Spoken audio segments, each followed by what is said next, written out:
The Street has converged on a single reinforcing thesis. WTI crude has fallen from $112 to $95 a barrel, and equity markets are pricing in a resolved Middle Eastern supply shock. That optimism relies on a basic analytical failure. It confuses the daily price of the next barrel of oil with the permanent cost already absorbed by sovereign balance sheets during months of elevated prices. The bill for those months at $112 has already been rendered and paid. The capital deployed to survive the shock does not automatically return when WTI drops, rendering the current relief rally a mathematical illusion.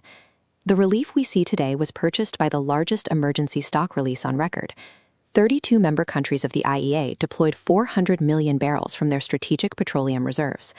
20% of global oil consumption passes through the Strait of Hormuz. Against that volume, the 400 million barrel release bought exactly 20 days of Strait flows. The price fell to $95, but the reserve position remains flatlined at zero. Strategic stocks do not automatically replenish. The coordinated IEA intervention successfully managed the immediate flow price.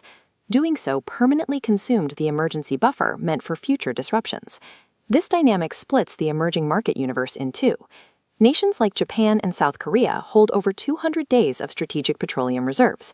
They absorbed the initial shock without draining their balance of payments, allowing their equities to safely ride the AI memory chip boom. Contrast that with frontier sovereigns.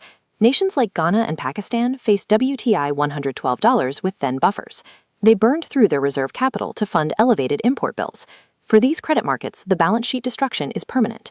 Meanwhile, the surviving AI hardware trade faces an immediate regulatory threat. The ongoing U.S.-China summit agenda specifically targets semiconductor restrictions, the exact hardware anchoring the 22.5% year-to-date return in emerging market equities.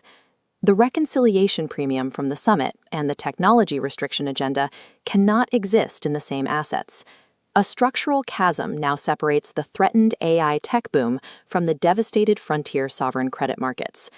Exploiting this mispricing requires strict asymmetry. You must front-run the institutional consensus before the Street realizes the global oil buffer is exhausted. Position long on Latin American hard currency commodity exporters. Because their fiscal break-evens are well below the current $95 WTI price, the eventual exhaustion of the IEA buffer provides them with structural balance sheet support. Compare reserve cover across sovereign markets. Short frontier Asian credit below 90 days of import equivalent. Exit yen-funded carry structures as the BOJ and ECB tighten. Graying out critically low tiers isolates durable assets, abandon depleted capital, and pivot to